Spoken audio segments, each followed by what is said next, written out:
Good afternoon, everyone, and welcome to an exciting panel called The Power of Data, part of the Virtual Data Challenge over the past 2 days.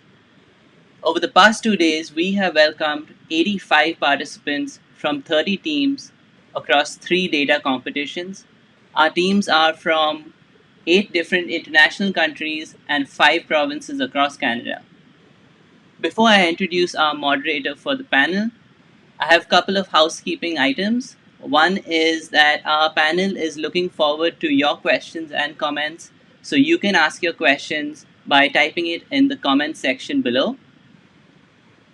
The second housekeeping item is that the finalists for the data viz and the data analytics tracks will be announced at the end of this panel. So please stay on till the end, where 6 finalists from the data viz and 6 finalists from the analytics track will be announced. Cathy Simpson's entire career has been in the tech sector, and she has focused on advancing the technology and innovation sector in Atlantic Canada. That means growing our digital economy to create jobs, building more talent and skills, finding access to more capital, connecting companies and people to interesting problems, mentoring founders and leaders, and exposing more women and girls to the sector. Cathy does this in many ways. As CEO of TechImpact, an industry led organization with a mission to help Atlantic Canada embrace and accelerate technology adoption and innovation as the cornerstone of our economic future. As board chair of New Brunswick Innovation Foundation, or NBIF, an independent private organization focused on venture capital and research funding, as the founder and CEO of Up Plus Go, which builds and delivers leadership programs for high school girls, exposing them to mental and mindset skill building and incredible women in STEM leadership and entrepreneurship. I want to thank our platinum sponsor for the event, Tech Impact. I want to thank Cathy Simpson and our panelists. It's going to be a great session, and I'm going to hand it over to them. Thank you, Nandi. Are we good to go? Yes, you're live. You're Perfect. good to go. Yeah. Okay, thanks very much. It's our pleasure to be here today. And one of the goals of today's panel is to introduce you to leaders who are working with and seeing the tremendous impact of data. It's also to take an opportunity to learn more about their careers, their companies, and what they're doing. We're going to discuss some current and relevant trends. You're going to hear about some projects. And we're going to definitely talk about what are the types of career opportunities that you can be considering. And then we hope that you'll ask them some great questions so that they can be challenged, and we'll answer anything that you throw at us. And you have to stay on because you don't get to find out if you're a finalist until the very end. So that was a pretty good trick, Nandi. I like it. So we've got Justin, Susan, and Jason, and they're each going to introduce themselves and take a couple moments to talk about the companies that they work for, the work that's exciting them right now, and what really has led them down a path to be engaged in the things that they're doing. So I'm going to start off with Justin, who I've known now for nearly 20 years, and he has really spent his entire career as someone who is in love with data. He probably doesn't imagine being introduced like that, but it has been his lifeline, and just about every job he's done has been involved in data. So Justin, we look forward to learning more about your career and what you're doing. And over to you. Hi, thanks, Cathy. Thanks for having me on. It's great to be able to talk about what I've done, and hopefully someone will get some benefit out of all my experiences. So I moved to Canada in about 2004. I came via South Africa, UK, and I worked in the US for a couple of years. And then I bounced around St. John, working at sort of every shop on the block, IT-wise. Salesforce, T4G, where I met Cathy, Bell Alliant, you name it, I've worked there. And then in the last couple of years, sort of branched out and have been working down in the US, but still based out of St. John, which has been interesting and has really changed somewhat through COVID, whereas my first prior engagements being remote certainly had imposed some limitations on sort of the leadership positions that you could take on in these companies. But COVID, that's just kind of been blown right out of the water, and you're just on a level playing field with everyone else, it seems so at this point. So I came up through software, and then just over the years working at different companies, working with applications that were increasingly using data to do decisioning.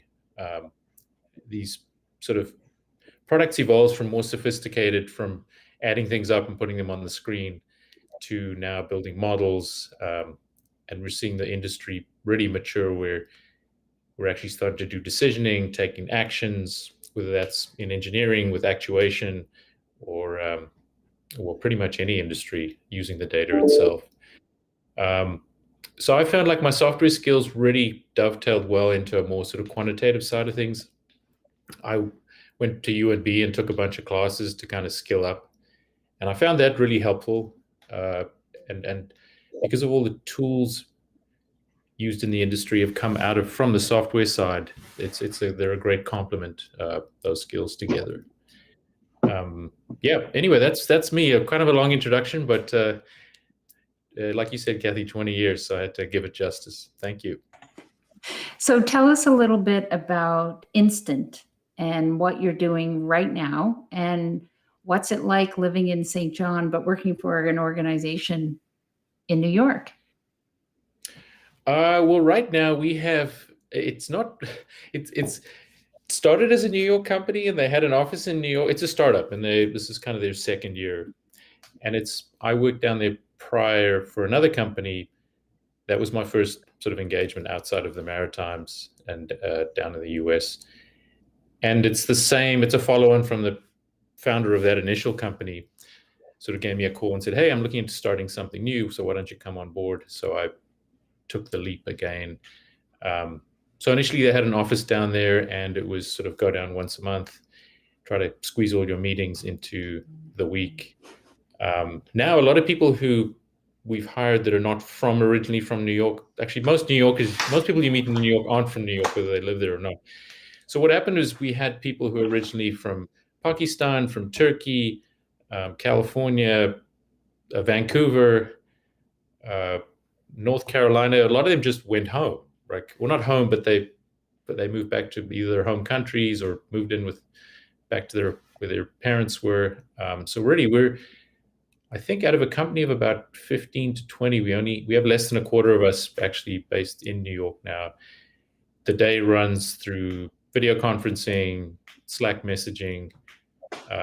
You make certain adjustments for working that way, but the software tools are so good these days with tracking tools like Jira, code commit. We're all doing code reviews, we're putting things in, we're testing models, the tools are great, and COVID's forced everyone to really make them sort of first-class citizens in the landscape.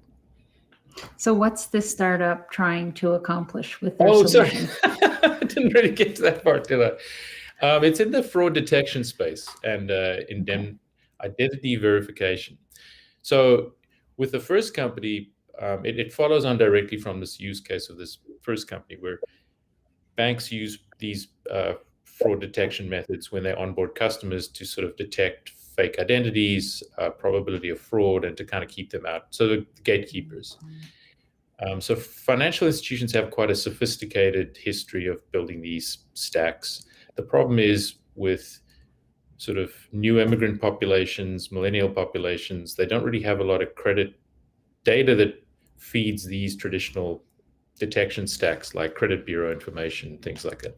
So the premise of the first business was to say, well, let's expand that out, use social media data, use untraditional data sources to kind of try to, because it's very competitive out there. So you want to grow your market. So you really have to start letting millennials in. You really have to let new immigrant populations, even if you want to be competitive and grow your market. So these tools are very attractive to banks from that perspective.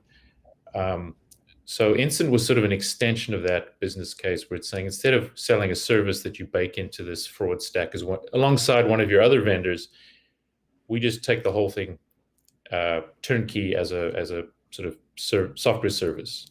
So you don't have to integrate any data vendors. You're not building onboarding forms. You basically just drop some code on your web page, and that sort of routes it through our system, where we've built the models. We do the biometric capture. We do the device fingerprinting, document capture, and things like that.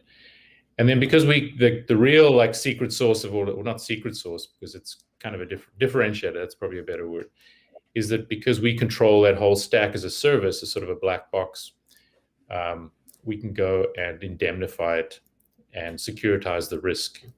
So we take risk off companies' books so they can free up capital for sort of other projects. Because especially in the fintech industry, there's very strict capital requirements around balancing for risk. So there's this use case of our SLA says we'll let in more good, because one way to eliminate fraud totally is just to not let anyone in. So you can't sell a product that says we'll eliminate fraud, because that's sort of you have to sort of, by your SLA, guarantee to let more customers in they would have with their old system.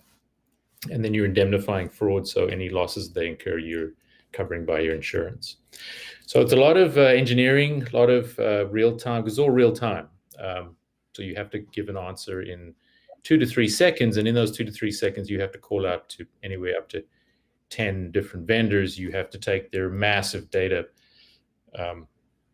raw data, you have to collapse that down to features, which you feed into your model, which gives you these predictions, and then you're rerouting it into their system with these assertions of whether this individual is who they say they are, their identity checked out, the probability of committing fraud is high, low, medium, whatever. Mm-hmm. So that's it in a nutshell, really. Cathy. Last question for you before I move over to Susan. I mean, you've been a product guy, Justin.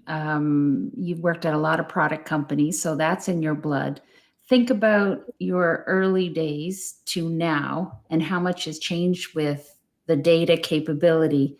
Like you just mentioned with your product now, you're talking about responses in 2 or 3 seconds. How much has changed in the past even 10 years with what is now capable with the software companies that you've worked at that wasn't possible 10 years ago in the data space?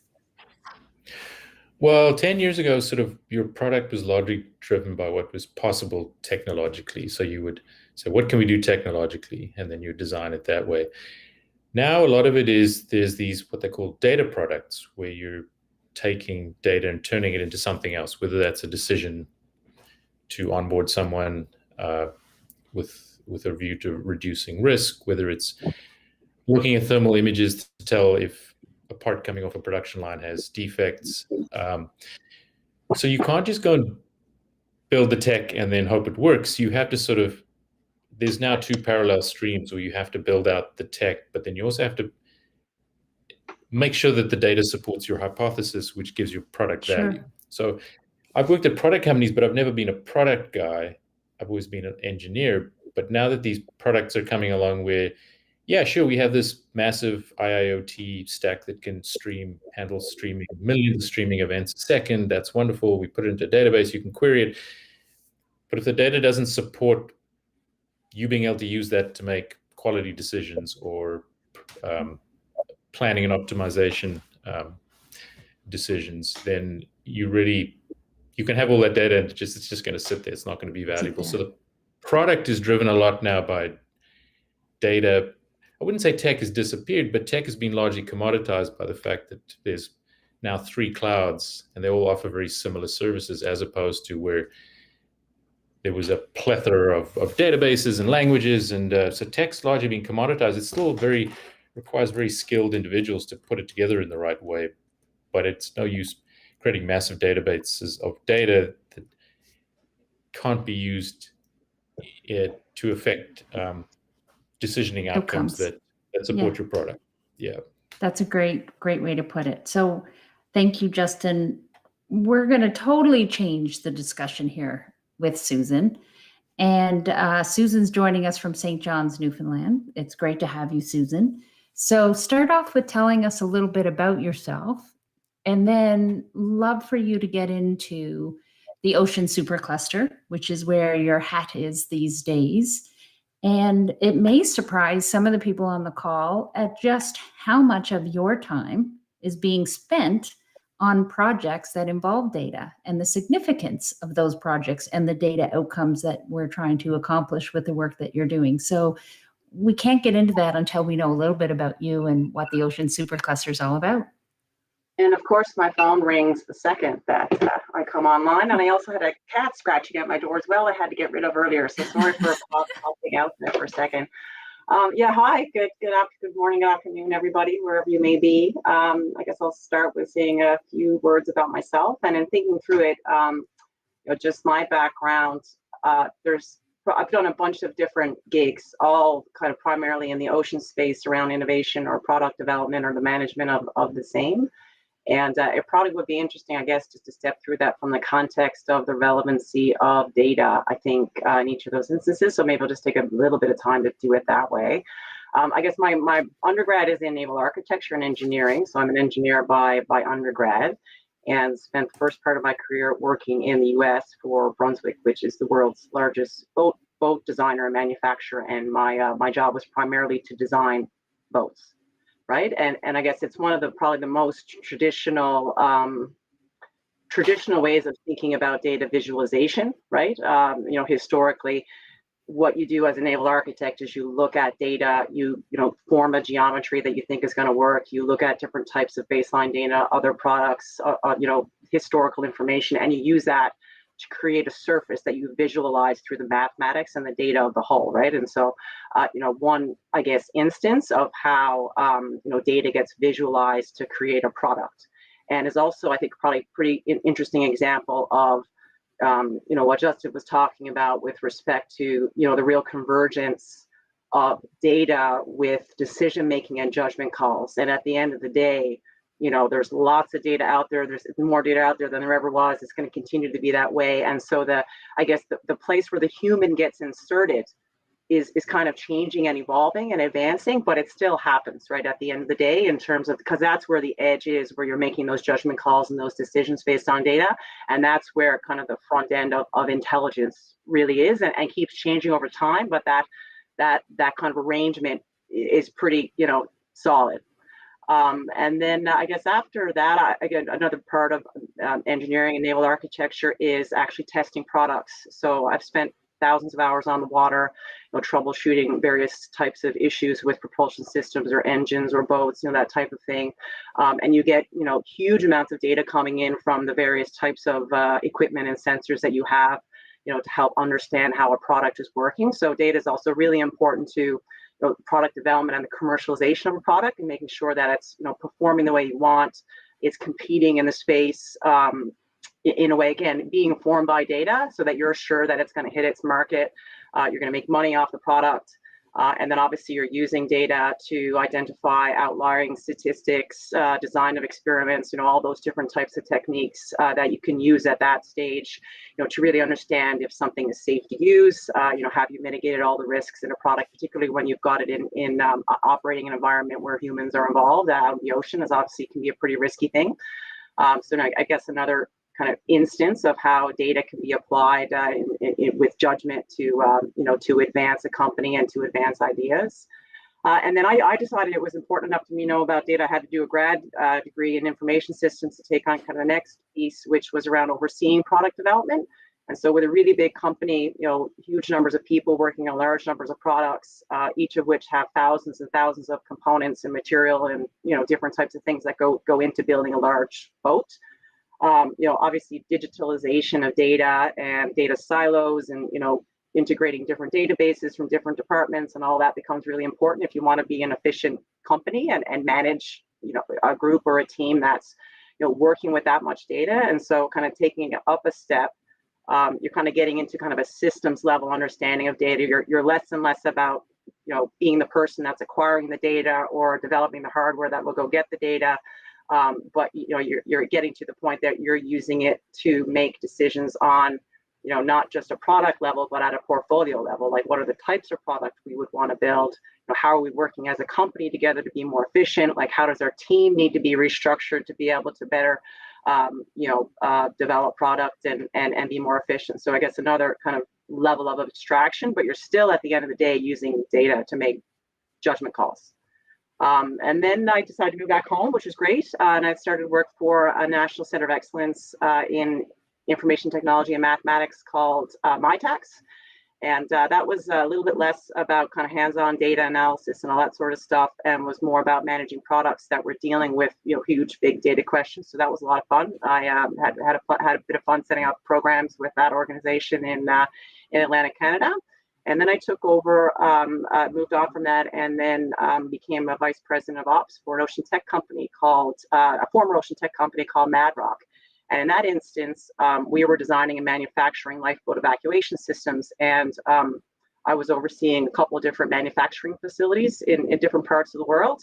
And then again, coming back to the data piece, in that instance, it's manufacturing related data. So, thousands of parts being built, some of which are, many of which are not under your control, right? And so, you're managing defects, you're wondering where boats are in different parts of the world, where people are in different parts of the world, where everything had to be at the right time. And that is all decision making based on data you have coming in. And a lot of times in real time, right? So you want to be able to react to that quickly. And then I moved over to the offshore oil and gas sector, and more into the collaborative innovation space, and a little bit more like what I'm doing now. With a group called Petroleum Research Newfoundland and Labrador, and we that organization had a mandate to advance the R&D agenda of Newfoundland and Labrador's offshore sector, and they did projects about two things. Typically, one was collecting data to be able to better understand the environment, primarily the types of species within it, how different types of activity conducted by humans were impacting the environment. Or developing technology that will go out and get the data. So it's really, coming back to the very ubiquitous nature of data and the importance of it, from not only from a business perspective and a commercial perspective, in terms of having the tools that you need to collect it and to have that data be quality and be coming in as in a timely manner, and then but also the data itself, and looking at it and analyzing it and visualizing that in a way that it's easier for people to make decisions. And then I guess maybe I've gone on a bit too far here, but that's how I ended up with the OSC. And so maybe just to wrap up, the Ocean Supercluster is a national initiative that's fundamentally aimed at advancing innovation in Canada's ocean space through collaborative activity across multiple different ocean sectors. And I have to say this, I'm just compelled. In the very beginning of this initiative, it's not that long. That it's been on the ground. It's only about 3 years old, and is a collection of hundreds of different companies and public sector organizations that collaborate on projects and initiatives that are aimed, again, to improve Canada's competitiveness and productivity in the ocean space. And when this whole kind of organization was forming, we were pulled together all these different sectors, trying to understand what the common ground was, where the common challenges were in oceans, and how people would actually be able to work together to develop technology to be able to address some of these really hairy problems that exist. And the number one common denominator across different ocean sectors was lack of high quality real-time data. That was the common denominator. It was the glue that actually kind of binded companies and organizations, different sectors together around the value of doing such a really significant, game-changing movement in Canada's ocean space.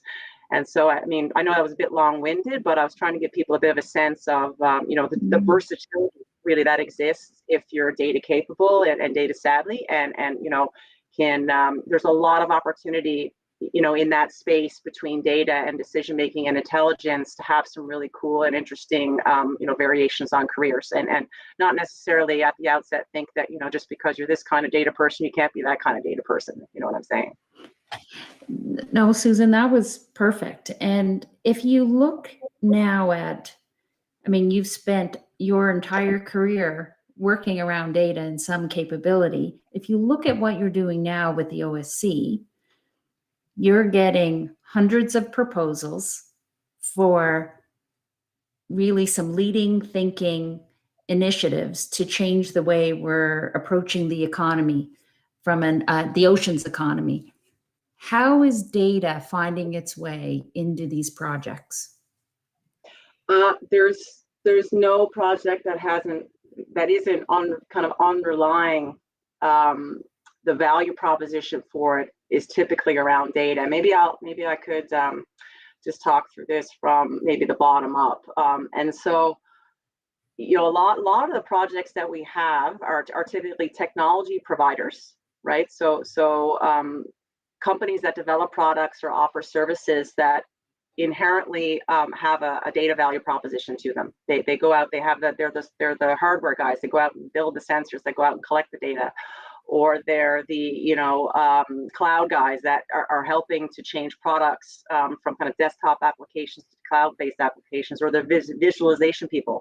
So those are the technology providers, but then you have the customers and the end users, and those are the people with the actual problems, right? So they're the people that need to understand. They don't want to be dealing with the data in the weeds. They want kind of products and tools that will bring that up to the level that they want to make their decisions. And so, I mean, thinking through it from just the bottom up, there's the sensing solutions and just the types of plays that companies and organizations are trying to make in that space are significant. So maybe just starting right there, just at the way that people are measuring and acquiring data has changed dramatically, even just over the last few years. So I mean, on the sensing side, eDNA technology, for example, is a really significant development in the ocean space. The idea that the idea and the promise, the potential for at some point in the future not having to go out and use boats with a whole lot of fuel and a whole lot of people in the ocean to go collect, some fish randomly and pull them out of the water and use that as your statistical basis for making conclusions about who should harvest what where and what state is the fisheries in. So maybe just at that level, that the thinking that you can use DNA technology and a massive amount of data that you require to be able to make those kinds of conclusions. So there's shifts in that direction. If you take it a step up a notch and go to just kind of the sensor platforms, and so, we have a huge number of projects now, very significant part of our portfolio that's on autonomous solutions. So robots, remotely controlled vehicles, autonomous vehicles, drones, which are essentially, they're data collectors. That's what they are. They're platforms that contain instrumentation and technology that collect the data. There's been a real shift even in the last 5 years towards more kind of on the fridge computing, getting machines and kind of those vehicles and the instrumentation that's on them to be a bit more intelligent, because obviously in an ocean environment, it's really critical in that kind of environment. You're limited in terms of the amount of data you can transmit often. For example, the stuff that's underwater, you don't get a whole lot of data, right, out of those. You have to be very selective, right, in what you're using and what kind of data you're transmitting. And so there's definitely been a big shift to that. I think, some of the, maybe just trying to keep going and go up the stack here, we have, in terms of products, quite a few software companies. For example, maybe an ocean mapping company would be a great example to use, that they're pivoting to more cloud-based solutions and trying to get to the point that they're really empowering the people that are using their technology to be able to make their own decisions versus, having these intermediary kind of middle people, deal with the data problem. And then I guess, again, taking up one more notch to on land, kind of complete remote control, we are seeing a really significant shift, particularly in the last year with COVID, right? And the fact that people just can't get anywhere. Some of these special personnel and people that would typically be called in, right, to deal with a situation that's not a feasible option anymore. And so there's been a real, even in customers that historically have been a little bit less, a little bit more averse to really kind of adopting high technology, we're seeing this big shift to virtual, augmented, mixed reality types of solutions. And so, there's much more of a business case these days for marine operations, even just like a maintenance solution, or an individual on a boat that's trying to swap out a part. There's a significant amount of that can be undertaken now virtually, in terms of people communicating virtually, for example, putting on a HoloLens and really starting to understand, what the process is supposed to look like. And so from all the way from kind of the sensor and the hardware through to the platform and the communication of the data and the analysis of the data through to the kind of the decision making and the complete remote control, we've really, I think, are some of the really interesting ways. You're seeing it all. Yeah. Well, that's a great jump to get Jason here, because Jason's got some experience with HoloLens. And it's not that long ago, Jason, that you were playing with that as part of your roles and responsibilities. So it's great. Thank you, Susan. That gives us such a great view of what's happening in the ocean and the work that you're doing. And Jason, you're a partner at MMP, but you've been at T4G and EPAM and a number of companies, and you're leading a data practice there. So tell us a little bit about your background, what you're doing now. Sure. Hi, everyone. Thanks for listening. Yeah, I guess I kind of took the long route to get to the data kind of play here. If I go back 22 years now, and realize that my aspirations to become a professional ski bum or a professional cyclist weren't going to happen, I started working with some startups as a developer. Working with BlackBerry when they were a startup known as RIM, developing apps on their pager devices, and then building out provisioning systems for the largest telcos in Canada for what we today, take for granted as mobile internet and Wi-Fi. I don't know if some of you remember when we actually had to plug into a port in the wall. We were part of that team that actually moved it from actual hard lines over to the Wi-Fi devices. And then again, like you mentioned, working for EPAM as head of the delivery for Canada, leading innovation labs and delivery for T4G. And you mentioned HoloLens. We were one of a handful of HoloLens partners for Microsoft, and we were building digital twin solutions for a lot of the large industries, taking cues from what Toyota did with Microsoft and totally starting to use all the sensor data that was available on the assembly floor, and using that data to be able to swap out machines and machinery and equipment at the right time so that you wouldn't have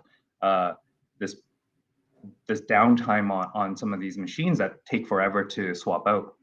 And then the latest, I guess, has been like Susan on the Ocean Supercluster. I worked with the digital Supercluster on the west side of the country, building some COVID-19 solutions. And I guess a really cool pet project that I've been working on lately is with NHL and Olympic figure skaters to build an app that's going to be powered by AI and data, that kind of focuses on grassroots development of talent in Canada and the world. And so yeah, today I'm a partner here at MMP, leading the COE for applied data. So what does a group that's focused on data look like for an organization like MMP? I know it's very broad in capability, Jason. Yeah, it's funny because MMP, traditionally it's known as an accounting and an audit firm, and we do have a pretty significant technology group. The applied data group, our whole mantra is really to make better decisions and improve operations using data. And how we do that is we've broken my COE down into specific solution leads and areas, which would include data engineering, ML and AI. And then you've got your business intelligence and advanced analytics groups. And so that team comprise, will do your advanced predictive analytics, your artificial intelligence, machine learning, modeling, dashboards, visualizations. We work on data strategy and governance. We partner with large organizations and tech companies like Unity and Microsoft and Databricks to work on solutions for customers. So one thing the audience may not know is T4G's been a Canadian winner of awards with Microsoft in the data space. Do you want to talk to us a little bit about how you achieve those, because those aren't insignificant, but what does it mean to be partnering with someone like Microsoft, who are really helping to lead the data play globally? Yeah, I mean, as a Microsoft Gold certified data partner, it's definitely something that we look at holistically as how does this, why is this important to us? For one thing, definitely there's the credibility and relevance part to it, as we associate ourselves with a technology partner like Microsoft. But then it's also a demonstration that in order to get that kind of certification, MMP needs to, focus on career development and training, and that's what's significant as well too. Because in order to attain gold certified status, you have to have a certain number of employees and people that are going to be certified and trained up in the certain technologies. And that's a big focus for MMP. The other thing I look at it as is partnering with someone like Microsoft is really an extension of your sales arm, right? So, not all partnerships are equal. And I always say partnerships need to be executed properly for it to be beneficial to both parties, right? Because you all often get into that state where it's kind of like you're kind of pointing at each other, waiting for the other person to help you, and vice versa. And so timing's important, understanding how each other can benefit and help each other and support each other, super important. And Microsoft's been an excellent partner to partner with for MMP. So thank you, Jason. I'm going to, we've got questions coming in, so we want to get to those. But before we do, I want to go back to Justin and have all of you give your perspective. We have to talk careers here a little bit. And if you were going to provide some advice to those listening and watching the panel today, you've just kind of overwhelmed them with the types of careers you've had and the things that you're working on and you're seeing in the work that you're doing. Justin, you talked about going back to school to work on bettering your skills. For someone that's listening, how do you provide them with some career coaching and advice on what to be considering as they're thinking about what's next? Yeah, it's kind of interesting because it's like if you look back at tech, when I started, you learn a language and then you think, I'm just going to become so good at that language and that's going to be my career. And then you realize a few years later that no one's using that anymore and you have to learn a new language and a new tool and a new platform. And then there's clouds, you're learning how to use a new cloud, and then there's a new cloud. What gets you through all of that is sort of more foundational skills. Things like, you learn about, and this is on the computer science side, so you learn about data structures. Data structures will help you learn any other language, and just basic sort of language theory and stuff like it. And I think the same problem exists on the data side, where initially, everyone's excited about data, and data science is new, and big data is cool, but it's really not anything new. What's really changed is the tools and the cheap computing power, which is making it easier to do this stuff. But really, if you look back, actuarial risk, engineering, optimization, they've all been using machine learning with its linear regression. These are not new things.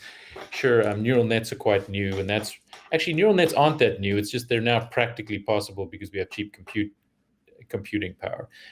I guess what I'm saying is, because these tools have come out of the computer science side of things, and generally when new tools come out, the technical bar to using them is quite high. You need to know how to program in C++ to use the first version of TensorFlow. You need to know how to write SQL to access a big data database. So a lot of the big data push, and a lot of the branding, and a lot of the companies that are pushing this came from the tech side. But what's happening now is the tools are becoming easier to use, the technical bar is lower, And what I'm finding, especially just using UNB as an example, is to discover that one of the most advanced sort of big data, machine learning, and data analytics capabilities comes out of the Department of Geodesic Sciences, Geodesy and Geomatics. Like, they've been doing this stuff for quite some time, probably even more so than the computer science department. There's guys in the mechanical engineering department doing manifold learning to optimize robot path flows. In the forestry department, they're using it to optimize land use and planning, harvest planning, and things like that. So what's happening is there's a shift from, I'm a data scientist, I know tech, and I know how to use the tools, to, which is, I think is really great, is that domain knowledge is sort of coming to the fore again. I think it was Drew Conway, or one of these early data scientists, who drew the three intersecting circles, and it was mathematics and statistics, software engineering or computer science, and the third wheel was this domain knowledge. So because the bar to using these tools has been quite high from a technical perspective, data scientists tend to come from a software background. Now these tools are really easy to use. They're very accessible. If you want to build a neural network, you can almost do it without writing any code.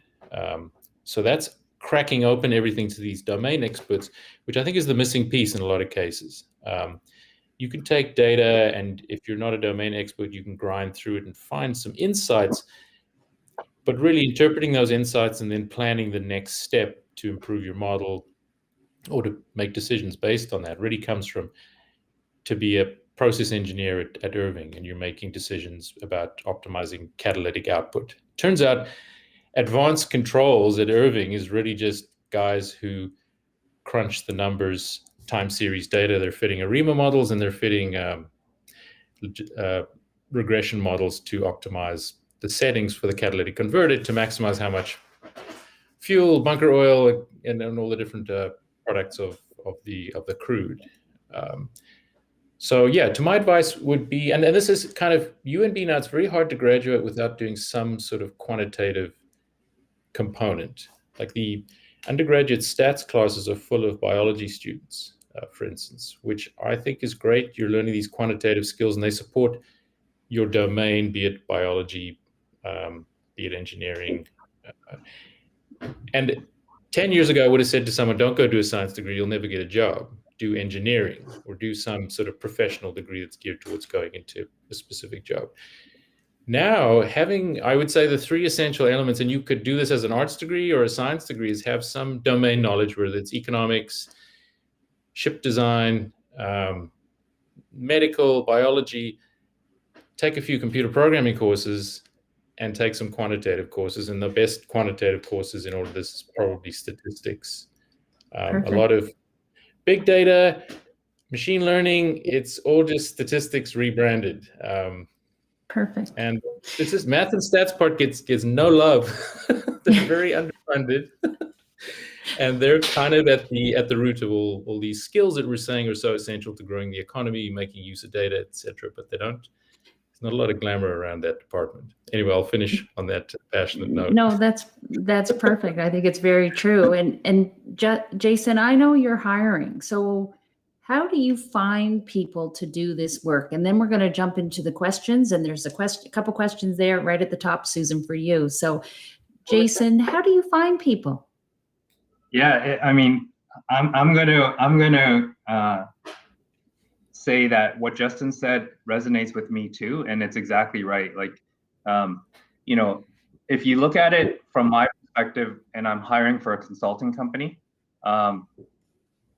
everyone's going to come out of UNB, let's say, with the same kind of foundations, right? So you got to now think about how are you going to differentiate yourself, and what is it that a consulting company like MMP would need for you to be successful? And, you know, consulting 101 skills is one, right? But also, you know, when you think about kind of the data projects that have been going on, we used to call it science fair projects, right? You used to get a lot of these science fair projects where a customer would say, hey, can you guys, you know, help me work on this use case and see if you can, you know, change the trajectory or the numbers and improve the optimize it or make it more efficient. And so, you know, the data scientists would go away and they crunch some numbers off the side of their table, and they come back and they present something to the C-level officers of the company and say, look what we did. And, you know, the results were phenomenal. The executives would be like, this is amazing. Let's roll this thing out. And what would happen, right? The first thing that would happen is that data scientist would be like, oh, I don't know how to scale this or operationalize this or productionize this, right? So having that foundation in data engineering or software development is super important, because then you start to look at this from a bigger perspective on not just this little mini science fair project, but how do I take this and actually apply it and commercialize it and monetize it after, right? Because that's what companies are going to be really interested in. The other thing is, you know, how do you differentiate yourself? You know, knowing the tech stack's one thing, but that alone isn't the recipe for success. You need to know the process. You need to know, you need to have the right people. So that's important as well too. And then more and more, we're starting to see like having that data ops, DevOps expertise is super important too. So adding that to your repertoire is definitely something we look at when we start to look at candidates for hire. Perfect. So I know you need both experienced and junior people. And Susan, someone's asked, you know, do you give internships to engineering students? And have you been looking at that for part of the Ocean Supercluster? Yeah, and maybe I'll answer that. And I just wanted to pick up on a couple other comments that the other panelists made too. So the answer is yes. I think most of our projects are relatively big. So kind of the smallest one we have is a couple of million. And then we have projects that are $30 and $40 million in terms of size. So multiple sectors, you know, significant numbers of companies and organizations participating on projects that result in multiple different types of commercialization opportunities. And then kind of the glue, coming back to the glue that binds them together, is typically the common challenges and common data questions they want to answer, or the common ability of that technology to be applied to different types of different sectors, again, to answer those fundamental questions around what's happening in the environment, what's happening with my assets that are in remote locations. So there's lots of opportunities for internships like throughout the entire portfolio, but how they all come about is kind of different. But yes, there's lots of that happening, and generally quite a bit of public and private sector collaboration just at an organizational level as well, being a multi-sectoral national public private sector partnership. There's lots of these different types of consortiums that get built to kind of tackle these hairy problems, and lots of opportunities for really interesting value added research in there. And so maybe just to kind of, if you don't mind, Cathy, I'll just take a second and pick up on a couple of things. Just I'm compelled, you know, given the audience, to make sure, you know, that people understand just, you know, coming back to some of the comments that, you know, Justin made around, you know, the proliferation now of more open data, relatively low cost in some cases. You know, a lot of the satellite data is available for free now, for example. And so it's really changing the game in terms of the different types of, number one, what the value of a product is. Right, and some of our legacy products, as has been said, you know, are starting to lose value. But there's new opportunities that are emerging for relatively accessible opportunities for new companies and new commercialization opportunities. And if you're in the data space, you know, I guess the first thing I would recommend is making sure, like you've already heard in some of the other comments, that you're actually looking around. You know, get your head up out of the data. And make sure that you're understanding, you know, what relevance your skills, your data skills have in other applications, right? And you know, lots. I find sometimes, I guess, just some, particularly with grad students, there can be a tendency for people to drill in kind of into your skill and get deeper kind of amount of technical knowledge, and that will be the direction that some of you go and where you know, base your career. But there's just as many of you, if not more, that will end up in a situation where that kind of amount of depth you're no longer want to have in your career. You're going to want to branch out and look somewhere else. So, you know, make sure, you know, as you're working through developing your data skills, that you're looking around in terms of like, where's the value opportunity value added opportunity for me to apply those skills in different sectors, different types of companies, different types of projects, different domain areas. I think that will be really important, and that gets you kind of more versatile, right, as an individual. Sure. And then the other thing too is just around opportunities for actually starting a new company and making sure that you're looking around and understanding what the commercialization opportunities are within your space, because there's lots of opportunities out there for data savvy people. So I want to make sure because we have some UMB MBA students on, and we know we have students from multiple universities on. But one of the questions that's been asked is, if you're a UMB MBA student or you've come through that program, how can you approach a career in data analytics? They don't necessarily have any of the depth in technology that some of you have talked about on the panel. Any advice? Someone's even asked, are courses like Google Analytics and others beneficial? So that business student, without that deep technical knowledge, would you have a couple of pieces of advice? Anybody? I'll leave it open to whoever'd like to answer that one. Susan? So Susan can start. First of all, you're really special, right? Because, a lot of cases you've got a breadth of an understanding that a data person doesn't have. And so, just because you're not data, come from a data background doesn't mean that you can't get the basics and start talking the language. And then the data people will help you with the really crunchy data stuff. And then you're not necessarily, there's lots of different kind of places in an organization for people. And that's why we need MBAs. Like, I've got an MBA. I have a kind of a data heavy background. I had to go get an MBA. And then back to Justin's comment, just a couple of years ago, I had to go take 3 or 4 grad courses in statistics, right? Like, that's exactly what I had to do, try to stay relevant in the industry. So I think, don't sell yourself short around, the capability to get from business, because, coming back to the kind of the fundamentals, data is only as good as what you can actually use it for and help you to decide on and get ahead. And if you're working in the private sector, typically, to generate sales and revenue and to, improve the competitiveness of your business. And so, what we, speaking from our perspective with the Ocean Supercluster initiative, one of the things that we look the hardest at in terms of awarding funding to technology developers and companies that are trying to innovate is the business case. And that actually comes kind of above, to a certain extent, the technology that's being developed as part of the project, the innovation that's happening. It's got to be novel and it's got to be unique, but at the end of the day, you've got to be able to make money off it, and people are going to want to buy it. And there needs to be an inherent value and business case associated with that.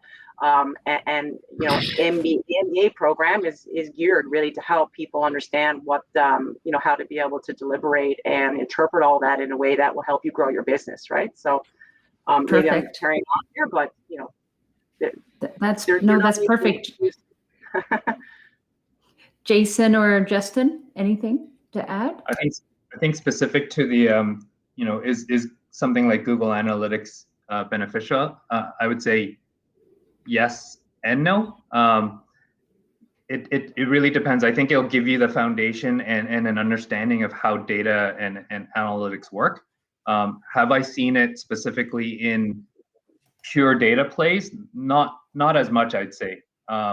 More from a user experience, customer experience, digital experience perspective, the GA part happens quite more often. But definitely, if you're coming in fresh from a non-data perspective or background, that will give you a lot of insight into how things work, for sure. And it's a really fast ramp up for that. Perfect. Justin? Yeah, Google Analytics is great. We have this marketing department, and for a small company, we have a marketing department of 4 people, which is quite a lot. And I've never really thought of marketing as a hard science, but what they're able to do now with, Google Analytics is, and once again, this comes back to tools versus methodology. Google Analytics is one of the tools. The methodology is search engine optimization, A/B testing, campaign optimization, and these are all like A/B testing is basically design of experiments. So back to shout out to the stats department. But back to my original statement, where like things like a language and tools change, fundamentals will see you through a broader spectrum of your broader period of your career. So Google Analytics is probably a great tool as long as you're sort of pulling out the things that transcend, the concepts and methodologies that transcend using that tool, will get you to when Google Analytics is no longer the flavor of the day. Those skills will transition you into the next one. And it's the same on the computer side. Like, less and less is computer programming becoming a profession. It's now more of a skill. So people who would study computer science and computer programming would be computer programmers, and their job would be to write computer code. Now, like I said, it's domain knowledge. You're a mechanical engineer, and you're building models for robotic control. So computer programming or data cleaning or data analysis will become a tool rather than a profession. So that's this bundle of some domain knowledge, whether it's MBA finance, MBA marketing, engineering, coupled with an ability to write some code. And I don't even mean low-level code. I mean, code now encompasses really even using Excel, just being able to use automated tools to do these jobs. So that in a nutshell, think of these as tools, but always be trying to look for the underlying concepts, the data structure concept, the marketing optimization concept, rather than the specific tool that you're using at that particular time. Perfect. Well, look, I want to tell you there are lots of jobs here in Atlantic Canada and in New Brunswick. And if you want to learn more about some of the technology companies that are here, if you're interested in the tech industry, go to techimpact.it. You'll see just an example. You can go to 2 spots, go see who our members are. MMP happens to be a member, so you can click on that to find out more about MMP. But also in another section, you can see some of the qualified technology providers that we've outlined are, really great companies in Atlantic Canada that have been delivering on a digital boost program for us. So you can just see some of those companies. So there's lots of job opportunities here, and there's lots of great companies here in Atlantic Canada. The other thing, before I pass it over to Nandy, is there are federal programs. There are multiple, but one by ICTC that if you are looking for work this summer, ICTC has a program that the employer can put in to pay between 50 and 70% of your salary for the summer. So there are programs out there that are incenting companies to hire students for these sorts of internships. So make sure when you're applying for jobs or you're approaching employers, you also have that in your back pocket. So you can say, hey, maybe there's an opportunity you can apply to use this program, and that will help create a business case to get you on board. So don't forget to look at that too. So look, thank you, panelists. This has been a fantastic hour, so deep in so many different areas, and we can't thank you enough. And good luck to finding out who's going to be a finalist. Over to you, Nandy.